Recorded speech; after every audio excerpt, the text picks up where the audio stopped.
Okey, seterusnya kita sambung punca dan kesan ketidakseimbangan hormon kepada kesihatan. Apa yang berlaku kalau hormon tu dia tak stable, tak seimbang. Mungkin dia banyak, mungkin dia sikit lah maksudnya kan. Okey. Kita baca. Hormon ialah bahan kimia yang mempunyai peranan yang sangat penting dalam setiap fungsi tubuh. Oleh itu, kadar rembesan hormon mesti seimbang dengan fungsinya. Lebih ataupun kurang hormon akan menyebabkan hormon tadi tidak seimbang. Ketidakseimbangan hormon boleh menyebabkan penyakit. Okey.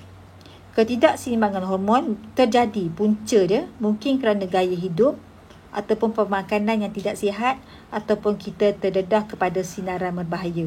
So ada 3 sebab lah ketidakseimbangan hormon tadi. Mungkin sebab kita makan tidak sihat, ataupun gaya hidup kita, ataupun kita terdedah kepada sinaran-sinaran yang berbahaya. Okey, kita tengok sini ya. Kita tengok kesan-kesan dia. Okey. Ketidakseimbangan hormon. Okey, apa yang berlaku kalau hormon tiroksina berlebihan, kekurangan. Kalau kekurangan hormon tiroksina, apa yang akan berlaku? Kalau berlebihan hormon tiroksina pula, apa yang akan berlaku?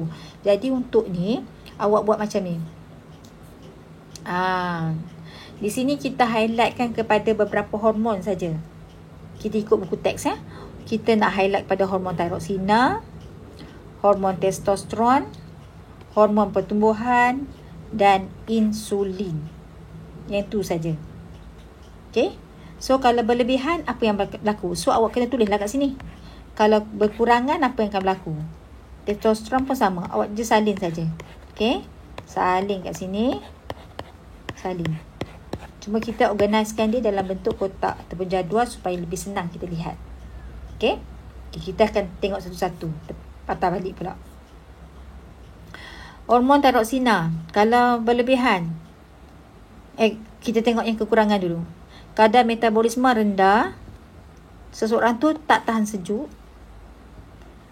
Perkembangan fizikal dan mental otak, fizikal badan, mental otak terbantut pada peringkat kanak-kanak. Maksudnya dia macam terencak akal sikit lah, macam tak berapa nak cerdik sikit, macam tu lah ya.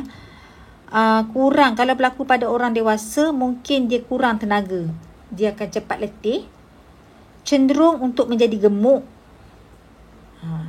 Bahaya ni.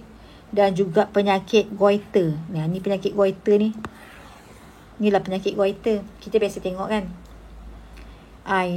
Dan apa terjadi pula kalau berlebihan?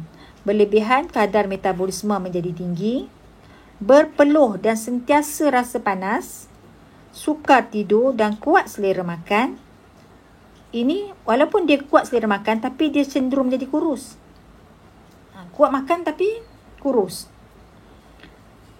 Pembesaran kelenjar tiroid, akan berlakunya pembesaran kelenjar tiroid. Ni maksudnya goiter lah ni. Bola mata yang menonjol keluar dan leher yang bengkak. Okey, yang tu tiroksina. Testosteron pula, kalau kurang, lambat akhir balik, sperma yang sangat sedikit.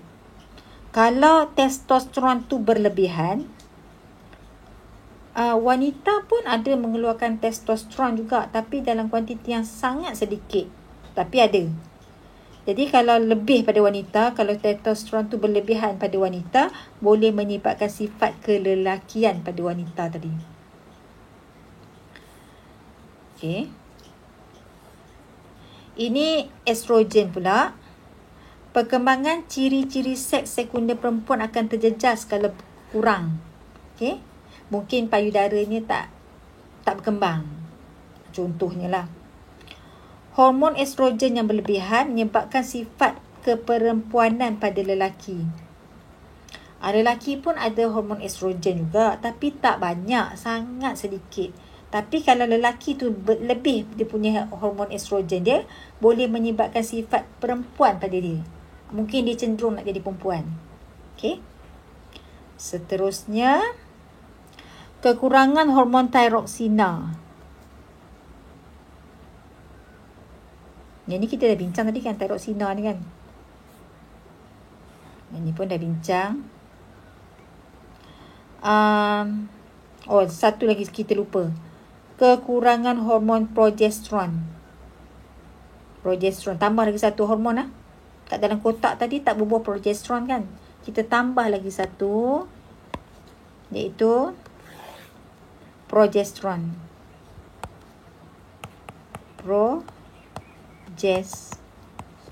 Kita tambah lagi satu.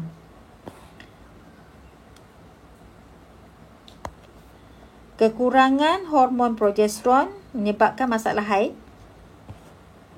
sakit kepala, sembelit dan keguguran kandungan. Kekurangan. Berlebihan tak ada di-highlightkan dekat sini. So tak payah tulis. Untuk kelebihan hormon progesteron, kosongkan kotak tu.